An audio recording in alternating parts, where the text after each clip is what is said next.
Bonsoir à tous et bienvenue dans ce point de l'actualité. Un conseil des ministres a tenu ce mercredi au palais de la présidence. La rencontre présidée par le chef de l'État. Les membres du gouvernement ont abordé des questions liées à la marche de la nation.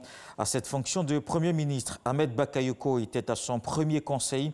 Il entend poursuivre avec l'ensemble de son équipe les importants programmes en cours. Il s'est prononcé. Vous allez l'entendre, on l'écoute et juste après, le président de la République prendra la parole.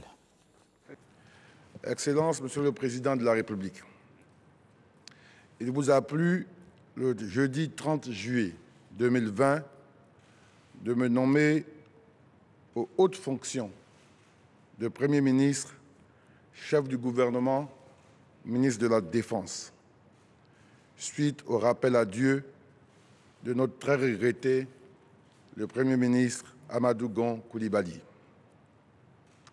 J'éprouve une vive émotion et un véritable honneur à prendre la parole devant votre Excellence ce jour, mercredi 5 août 2020, à l'occasion de la présente réunion du Conseil des ministres. Cette séance du Conseil des ministres se tient, faut-il le rappeler, à 48 heures de la célébration du 60e anniversaire de l'accession de notre pays à l'indépendance.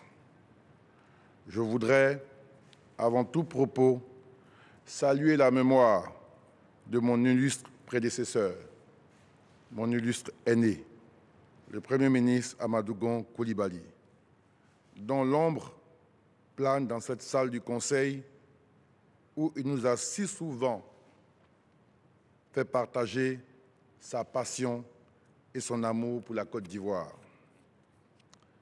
Oui, le Premier ministre Amadou Gon Coulibaly est irremplaçable dans nos cœurs et dans nos esprits pour la qualité et la chaleur des relations humaines qu'il a entretenues avec chacune et chacun de nous.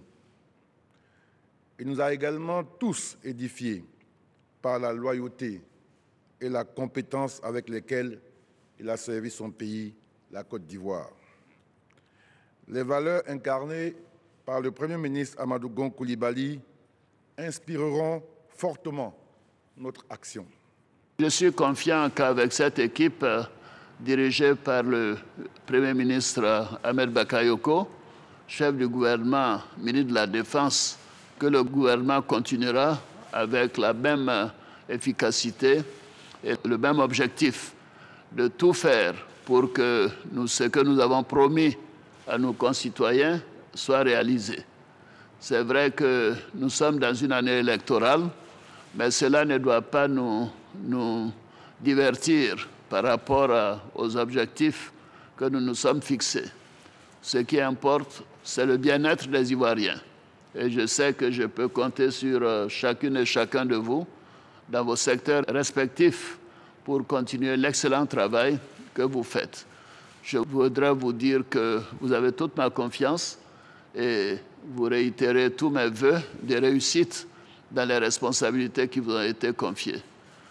Monsieur le Premier ministre, tous mes vœux de réussite pour vous-même et pour l'ensemble du gouvernement. Et ce Conseil des ministres s'est achevé par le traditionnel point presse. Le porte-parole du gouvernement que vous allez entendre dans le journal, Sidiki Moko Touré, qui invite aussi les professionnels des médias à s'approprier la loi. Le ministère de la Communication initie un atelier de vulgarisation des textes du secteur.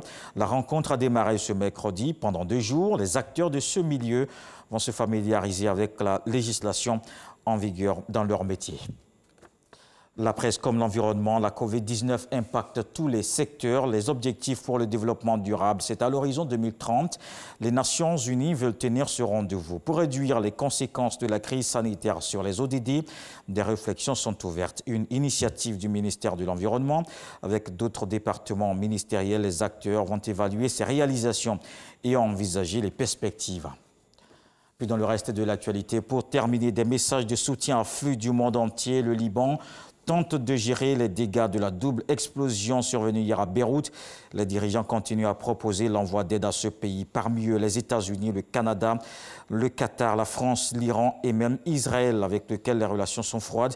Selon un dernier bilan communiqué en fin de journée ce mercredi, il y a au moins 113 morts, 4000 blessés et de nombreux disparus. Les secouristes tentaient de retrouver des victimes dans les ruines fumantes du port de la ville. Plusieurs responsables libanais, notamment le ministre de l'Information, semblent écarter la thèse d'un attentat. On se retrouve à 20h pour la grande édition.